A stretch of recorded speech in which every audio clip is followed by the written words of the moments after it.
दिने उपइन्द्र कवि कुलचन्द्र दिने उपइन्द्र कवि कुलचन्द्र निशिथे सपने आसी कहिले मुरुकी हसी।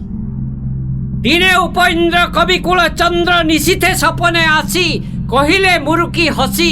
पत्नी की घेनी रचिले व्यंग बोलाए कि केही कवि कवि हेबा पाई मने जेबे आस छन्दरे तल निखुण निटल छड़ची कन्या छवि। आहे कवि ईश दिय हे आशीष कही चालिली पोखरी कूलकू। आहे कवि ईश दिय हे आशीष कही चालिली पोखरी कूलकू। पोखरीर कूले स्नान कला काले देखिली षोड़शी से हेम मालकू।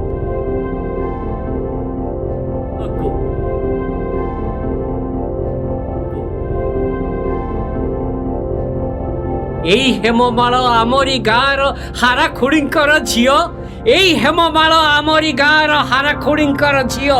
पोखरी पानी रे पणत कानी रे घसुची ता सुना दिह। कविंको मनरे करिन चिंता पोखरी हुड़ारे लेखे कविता। कविंको मनरे करिन चिंता पोखरी हुड़ारे लेखे कविता। आलो हेममाल ततनु निटल नासिका पटल गंडट बाफल कटिटा पृथुल कलाजा बातुल कवि कूले काल काल।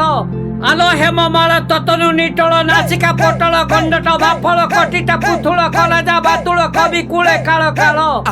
आलो हे माल पणत संभाल। आलो हे माल पणत संभाल।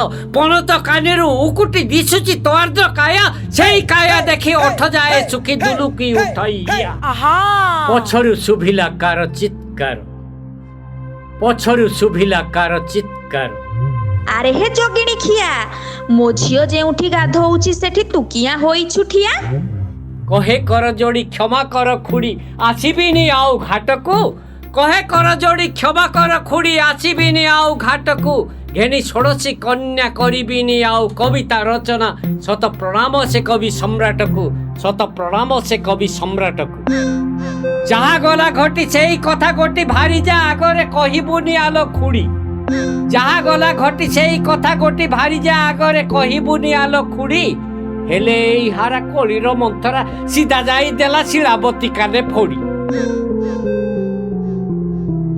पहुंचिली घर शिला गर गर। पहुंचिली घर शिला गर गर पचारुची जहा दियता उत्तर। माइपी तुठरे कि काम तमर सकाळु सकाळु किंपा जाइथिल तमे हे पोखरी कूळकू। किबा लेखुथिल चाहि बल्ला बल्ला हारा झियो हेममाळकू। कहली हेममाळ प्रेमे नुहे मु पागल। कहली हेममाळ प्रेमे नुहे मु पागल। खाली सीए मो काव्य नायिका पोछि दिय तब हृदय पटरु संदेह कुहेलिका। शिलावती जेणु कविंकर स्त्री कथारे भी तांको कविता चातुरी। रसिक शेखर प्रेमिक प्रवर आहम नागर पर। झियो देखाला कि कविता लेखा को मिछरे बाहाना कर। जाने असुंदरी मुकाली कोतरी। जाने असुंदरी मुकाली कोतरी हेममाळ परी नुहे मो सुंदरी।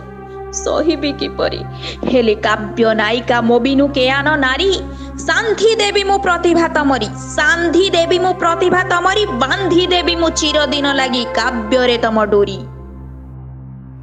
अतिका को थरे कहे मुई धीरे किए कहे तमे काली कोतरी गो तमे मोर कलावती। तब दर्दुर रवि मधुर। तब दर्दुर रवि मधुर रूप जे लावण्यवती।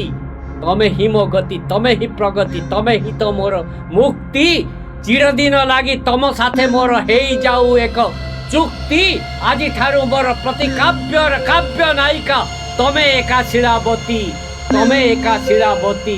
तमे एका शिलावती।